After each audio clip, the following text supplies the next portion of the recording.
Hey everybody, and welcome back to BK's Bullets. Today we're doing another statue unboxing, this time of the DC Designer Series Batman Andy Kubert mini statue.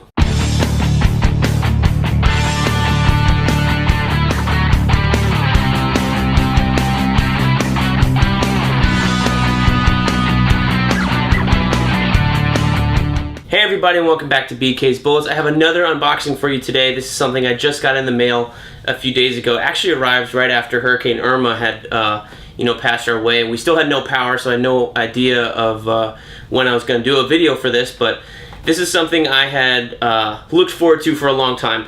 This is the DC Designer Series Batman by Andy Kubert, and this is the Batman Frank Miller style from The Dark Knight. So this is from The Dark Knight 3 designs. That Andy Kubert's been doing the interiors on all 9 issues of that series. I think it is wrapped up right now if you want to go check it out. It's probably a trade or hardcover coming soon. Got a little bat symbol on the top. So this is my third statue that is not the Batman black and white. The reason I was excited to get this statue is because a while back they had a Frank Miller black and white statue, and it was of Dark Knight Batman, and he was standing and he was holding like a rope. Almost as if he had just gotten off the horse and stuff that you sometimes see the images of. And I really like that statue, and I passed on it. I think I was in college at the time, so funds might have been light, and just never acquired it. And that is one of the most valuable statues to get nowadays, or priciest if you're looking on Amazon for secondary sellers or things like that. It can run you like a couple $100s instead of the typical like $80 they run normally, and then they drop down to $50 on Amazon once they've been out for a while. But this one I saw and I ordered it right away, and I was lucky enough to get it basically for free because I had a bunch of credits through DC Comic Book Service. If you are using them to get your weekly books like I was a few years ago, you got, you spent some money with them. But when I went digital, I decided to use their digital store because they were offering a really small percentage back when you use their digital store to buy comic books through Comixology. So I've been doing that for many years now. Probably whenever like Amazon bought Comixology, I don't remember when that was, like 2014 maybe. So call it 3 to 4 years of buying comics every week through that web store. And finally got enough money accrued that I could buy something cool. I've been keeping an eye out just on black and whites and stuff that I wanted. This thing popped along. I instantly thought of that black and white statue I never got, and I like the Jim Lee statue I've got, the mini statue, that I decided to get this. So this finally arrived. I've had it on order for I think like 4 months or whatever, because usually when they solicit a statue, the books will come out in 2 or 3 months. But the statues and toys sometimes don't come out for like 4 to 5 months after that. So I think I ordered this back in May. But it's of the I love the mini statue line. I guess I only have 2 of them, but I love them because they are the same scale as the black and white line. So when I put it up on my shelves, it'll be, it'll look very similar to all the other ones, except that it's in color, obviously. So, oh, this is heavy. This is heavy. Okay, let me pull the base out. Get it unwrapped. Now I did have a little bit of preview of what this looks like, obviously, because this is a mini statue. There was a 12-inch statue available, and you could probably find it online or whatever, but it is, a massive statue. So this is a half-size version of that one. So I don't know if they took the mold and like computerized it and cut it in half or whatever, but I have a Jim Lee one that's basically the same thing. Looks great. So I'm optimistic about this one. So here's the base. It's got a little yellow bat right here, which you could probably barely see in that light. There you go, a little bit better.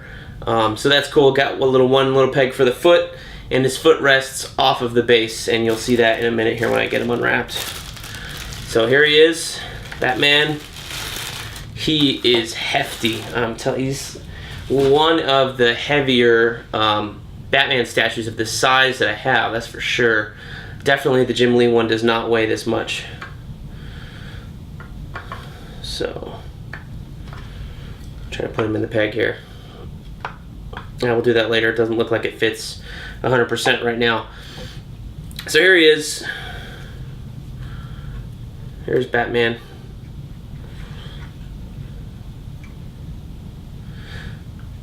it's pretty cool.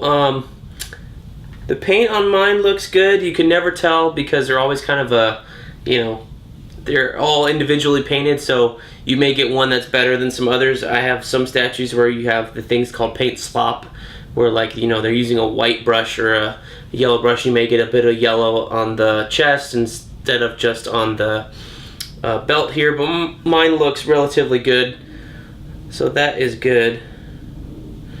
Interesting. He's only got two. I have to go back and check the art. He's only got two scallops on his arm down here on both of the gloves. I wonder if that's just a sculpting thing, because the third one would have cut into his belt, and then obviously you wouldn't really be able to see the third one with the cape. The cool thing about the cape, though, is it's textured. The gloves, the boots, and the cape are all textured a bit, separate from the cowl and, you know, the famous Batman underwear. So it's got a little bit of a texture on it. You might not be able to see it in this angle. I'll do a close-up and maybe you can see it there, but that is kind of cool. Gives it a little bit of a different look and feel. And I like the same way that, you know, this does. The black and white statues have different colors of black. You may get a shiny black versus, you know, a matte black or something else like of that matter, but this texture is like sculpted into the sculpt here, so it is not something that was sprayed on, which is kind of cool. So little nicks and stuff, but you can't expect it to be perfect, obviously. But Batman looks great. He's got a really grimacy expression here, and I like the cape. I'm looking at the cape again because I'm showing you the face, but the cape's got like this double fold to the back here, which is really, really cool. So all in all, it's got the Bat logo on the top, the modified one for the new Dark Knight, where it's basically like just a flat bar across the top with the two little things sticking out. And I've seen some of the new Batman logos, like Greg Capullo designed this way as well. I think Raphael Albuquerque draws the new Bat logo very similar, but with the yellow outline. So very interesting. So I'm a fan. Can't wait to get this standing up properly and stick it on my shelf next to all my other Batman black and whites. And hope you guys enjoy it. If you want to take a look closer, hopefully I'll have some insert shots, or you can also look at other YouTube videos of the big 12 size, 12-inch monster of this. It was basically a double size. He's like this big, but this is in scale with everything else I've got, and I think that's just as cool. And I see all these guys with their monster caves and stuff, and you buy statues at that size, you're not going to be able to acquire a lot, in my opinion. So I'm happy with this. Also, too, I like it because it's kind of like on the same scale of some other action figures I have, or any action figure I will buy is typically in like the 6-inch scale and stuff like that. So I think that's kind of neat. So hope you guys enjoyed this look at the DC Designer Series Adam Kubert Batman statue. Definitely is a mix of Adam Kubert's style as well as Frank Miller's, which is reflected in the art in that series. So a little bit of best of the both worlds. So if you like Frank Miller, if you like Adam Kubert, definitely check the statue out. Should be hitting your shops very, very soon, if not already there. So thanks, guys, and I will see you guys in the funny pages.